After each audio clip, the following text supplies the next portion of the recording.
Well folks, you asked for it and I'm going to do it. Mrwhosetheboss has just released his 2025 Smartphones of the Year awards.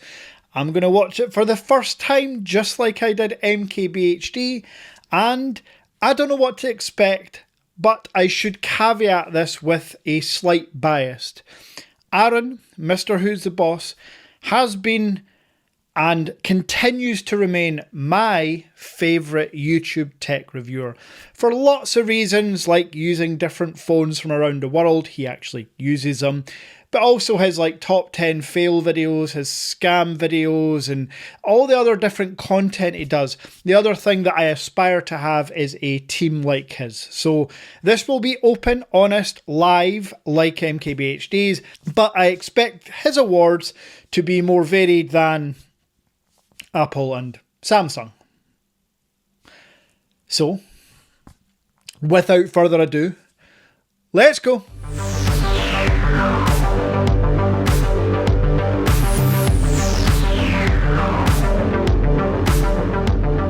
2025 has been a weird and wonderful year for smartphones. It's the first time that you can buy an ultra-thin phone that won't snap like a breadstick, a normal-looking phone with a battery large enough to power a small vehicle, or a triple folding phone, even if it does happen to cost you and your entire family's kidneys. But well, give them a slight pass, but if you're going to talk about trifolds, at least talk about the ones that you can actually buy and use just now.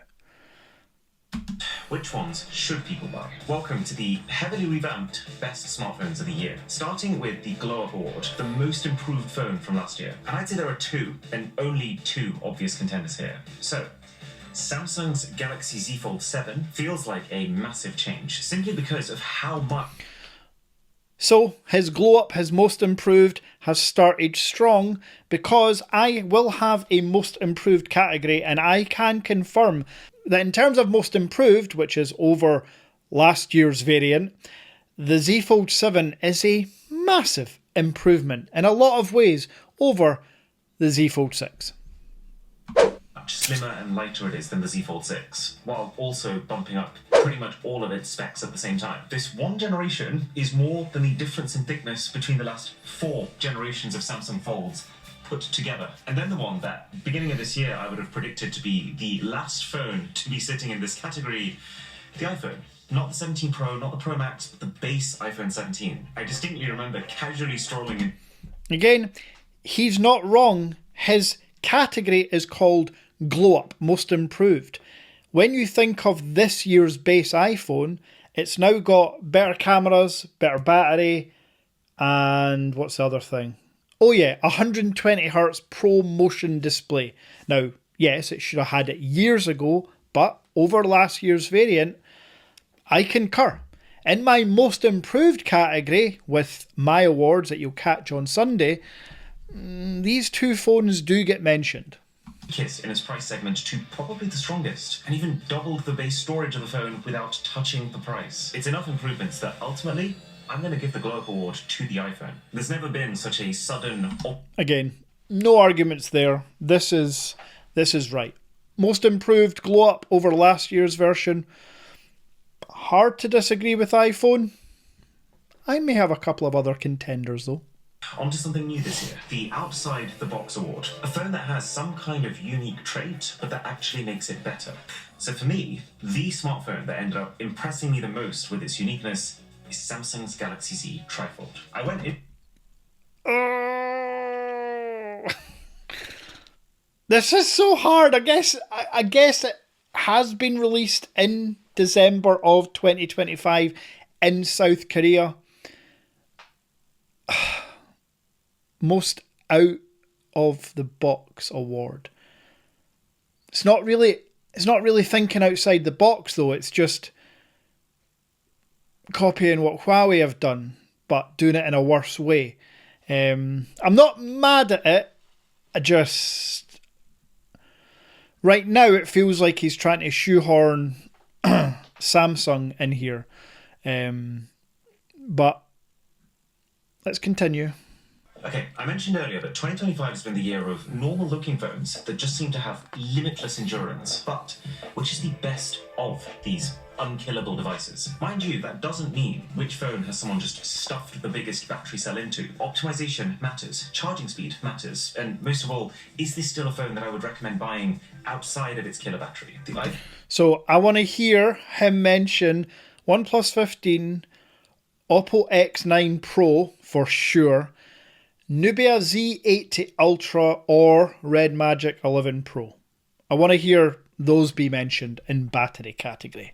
Because of EU regulation, there is actually a cap on how large your battery can be before it is classed as a dangerous good. So quite a few phones that have anything over about 5,500 milliamp hours, like the Vivo X300 Pro, which has a 6,510 milliamp hour cell, they actually ship a tweaked version of their phone with a smaller battery to European countries.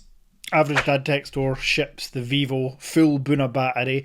And also, I'm wondering where he's going with this, because the Oppo X9 Global, the Red Magic, the Z80 Ultra have 7,500 milliamp hours. The OnePlus 15 has 7,300.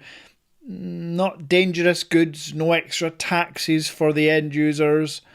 I don't really see his point there, but I'll let him continue. So if you buy the phone here, you would only get 5,440, which is why this isn't winning the award. The clever thing, though, that some companies have done is two cells, two separate batteries that each sit under the EU cap, but combine to give you more. It is a little bit less space efficient because you now have to have two separate battery casings, but can't complain too hard. It gets you the capacity you want, and it makes your charging faster too. So, the phone that I think wins the Unkillable Battery Award, the phone I would choose to use if battery was the priority, is the Oppo Find X9 Pro. Oh, I almost feel vindicated and, yeah, like proud. Aaron, to be clear, does not need me to be proud of him, but he mentioned Realme, OnePlus, the X9 Pro wins. He's right in what he says about the dual batteries, but again, to the end user, we're still getting 7,000 to 7,500 milliamp hours at no extra cost. Yeah, good. Well done.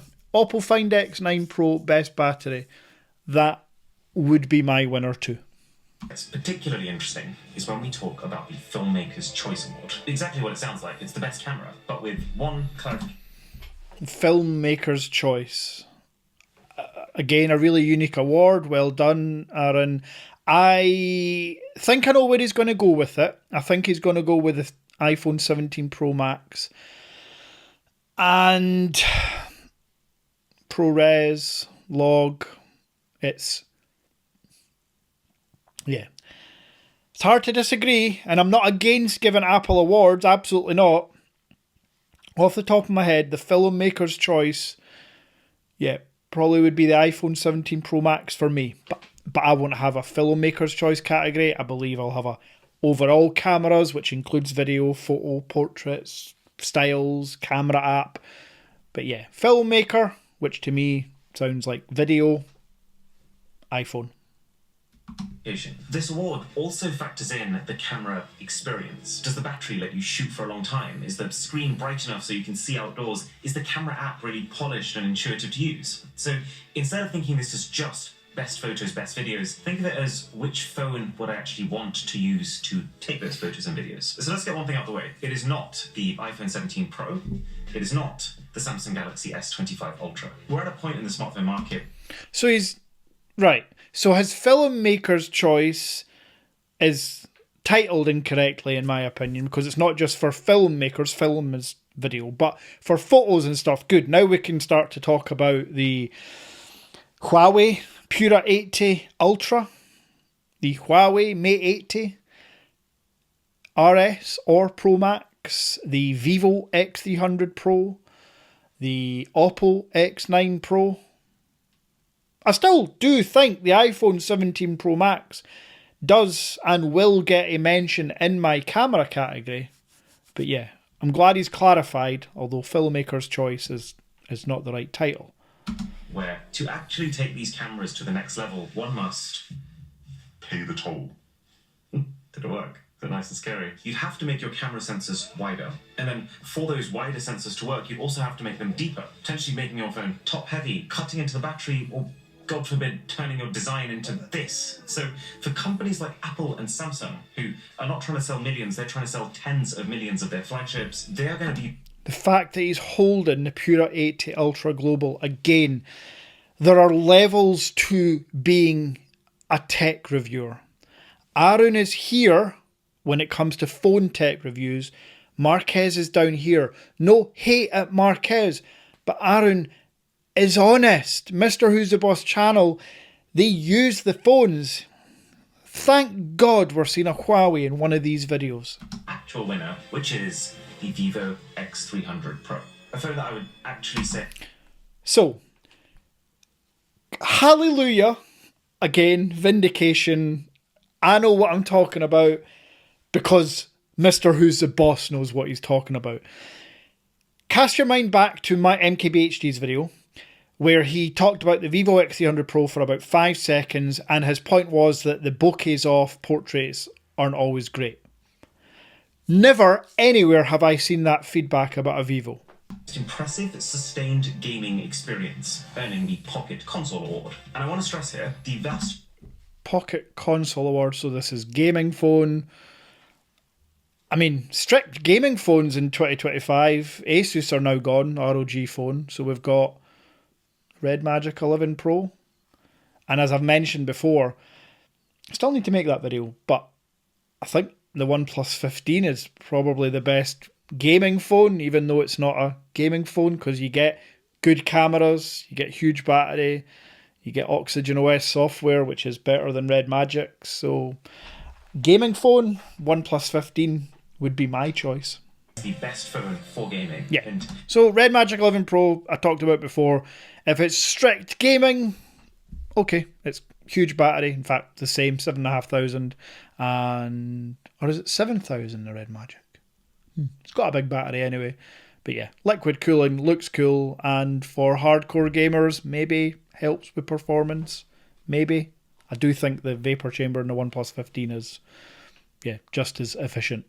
now, for possibly the most opposite vibe imaginable, introducing the Grandma's Choice Award, the most hassle-free, it just works well device for someone who's not as tech savvy. There's a bit of a niche, purpose-built option in the Chatsy phone that we tested in our Instagram ads video. It's very interesting. It's got...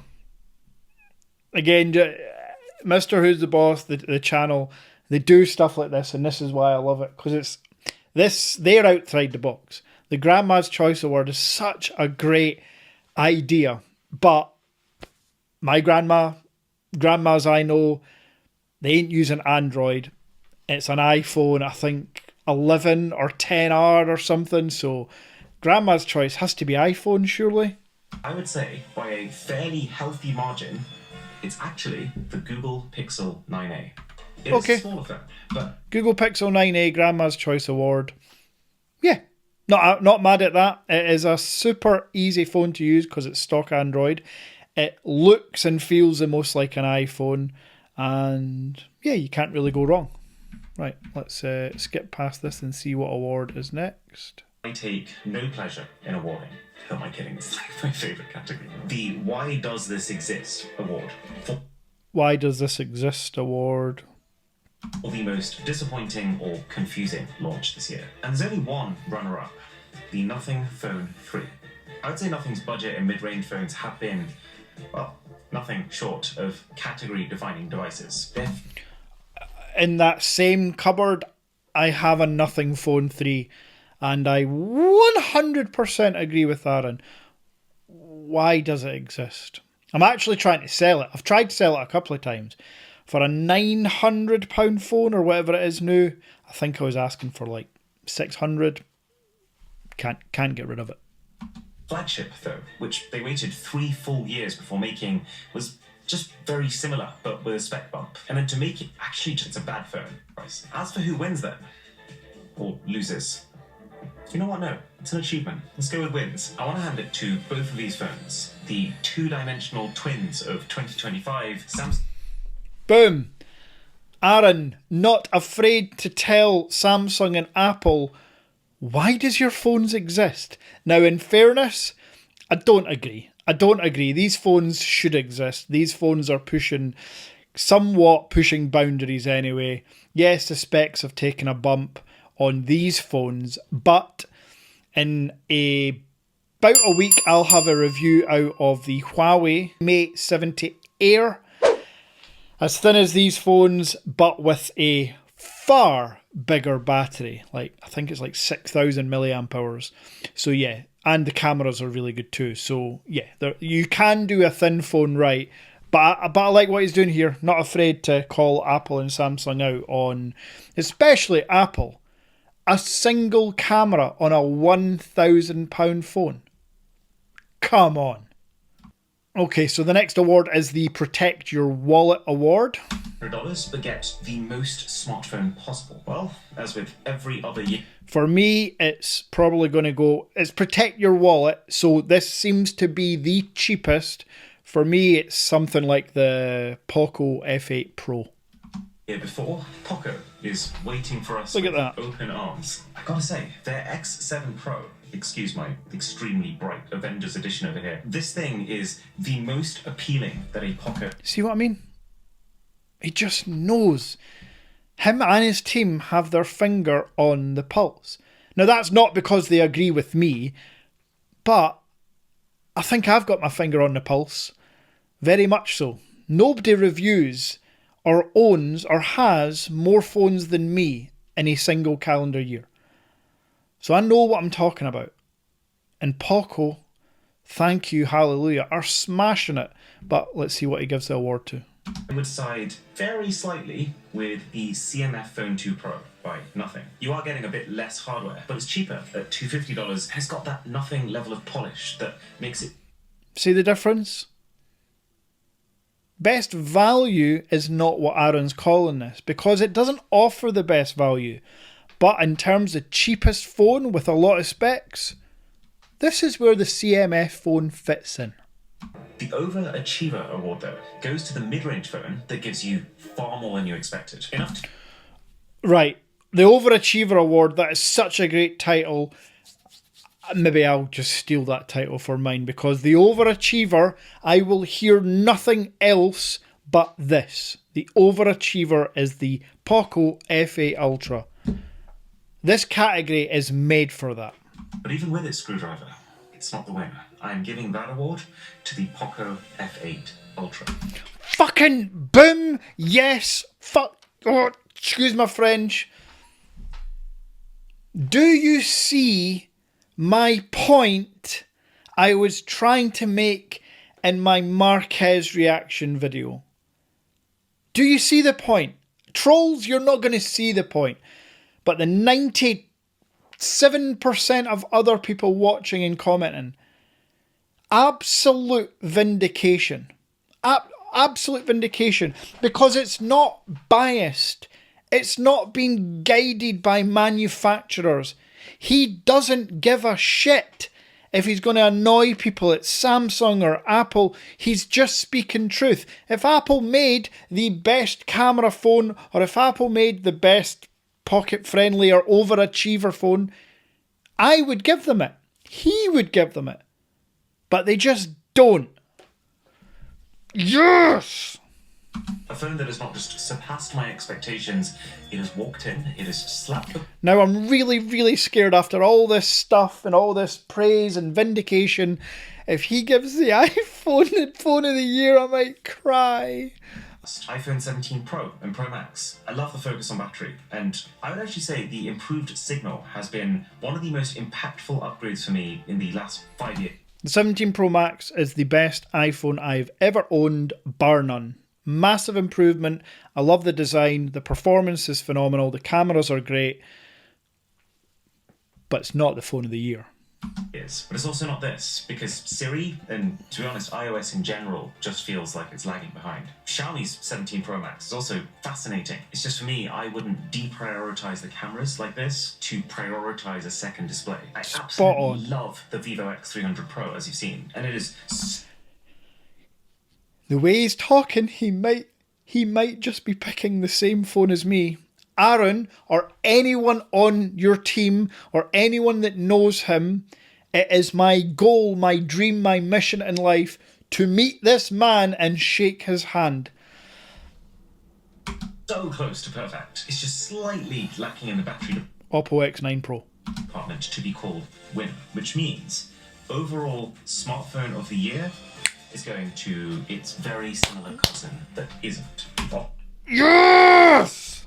Oppo. Yes! I think that's the closest we've ever been to a flawless phone. The only flaw being that you might. That's how you do an awards video. Well done, you. I'll be back on Sunday with mine. Peace.